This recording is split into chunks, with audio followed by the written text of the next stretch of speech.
در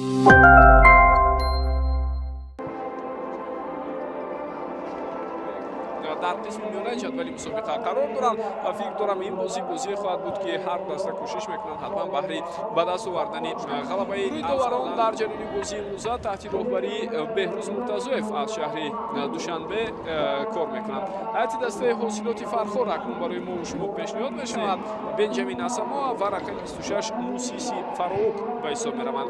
سرمربی دسته حاصلات پرتافت توپ سیو دروازه‌بان این حالت رو کوشش کرد برطرف نماید.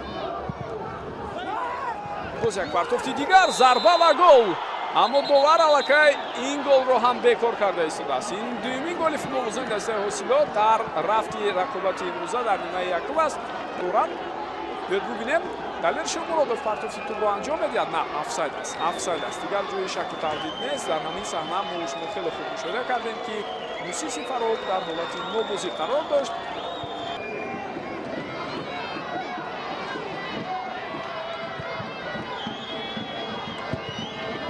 نوبتی توپ و در این حالت اکنون ببینید که اشتباه نافهمی بین دروازه‌بان و دفاعگر حاصلات باعث گل بازیگران دسته رگرد دست می شود و نوریدین امراقولوف همراه با همدسته‌هایش از این گل البته استقبال میگیرد. اما ما و شما حتما خواهیم دید در صحنه تکراری که آیا واقعا گل از سوی او زده شد و یا اینکه این هفته گل بود از سوی خود فوتبالبازان دسته حاصلات، یعنی توپ به دروازه روان گردید.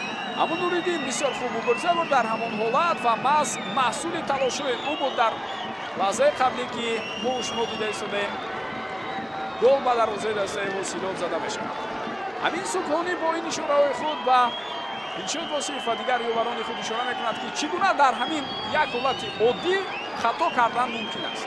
دروازه‌بان فتح‌الله بابویف پیش از همه اینجا که اولیش به توپ رسیدنش از احتمال دور نبود. ببینید اینجا او با دست نه بلکه با پایش حرکت.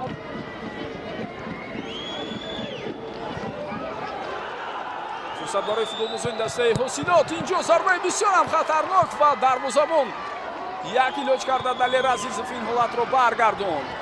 فرصتی بهترین بود برای بازیگران حاصلات. باز یک ضربه دیگر و اکنون دلیر عزیزов در این حالت و اکبر شلدوری اورش بود. پرتافتی توپ فرصتی نوبتی و ببینید که اینجا دروازه‌بان چگونه خوب حرکت میکند فتح‌الله بابویف. در تشکیل کردن اینجا نوبتی کارش رو گردن امین سکونی چندان آمد نمیکند.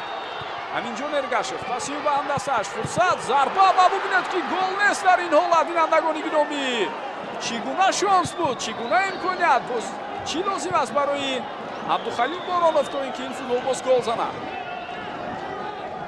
و این همون لحظه بود که ما بالاتر خواهش کردیم تا اینکه صحنه تکراری هم پیشنهاد شود. ببینید چگونه شانسی بهترین ضربه زده عبدالخلیل بارانوف بار دیگر از زاویه دیدی دیگر برای ما و شما پیشنهاد میکنند. بسیار هم خوب است همین لحظه ها و میتوانیم ببینیم.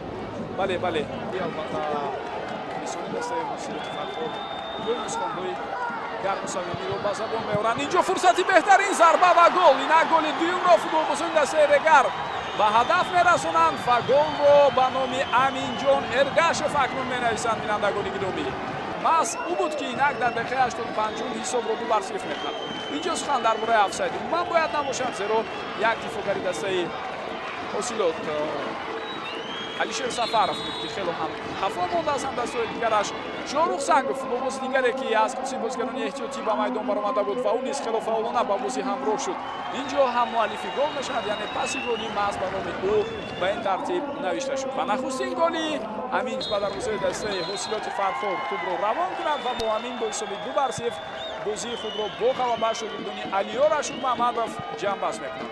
پیشنهاد کردند و امیدوار میشیم که هم رگر و هم حاصلات باز هم دور به دور نتیجه خود را بهتر میکنند، مهمتر از همه بازی خود را بهتر میکنند و میتوانند بهره جایگاه و موقع استواری خود را پیدا کردن در لیگ اولی مثل سالیان قبلی مبارزه برند و در قطار بهترین باشند. گزارش مستقیم ما از ورزشگاه تلقارن شهر توسیزاده با همین خاتمه می‌یابد. در نظر میکروفون شورای پرویز مهمانوی بود و گروه بزرگ همکاران هم تحت رهبری کارگردان سلطان برزودیف که در تهیه این گزارش از مکان برگزاری مسابقه از شهر توسیزاده زحمت کشیدند بسیاری سپاس می‌نمایم. تا دیدار دیگر سعی موفق باشید. xayr.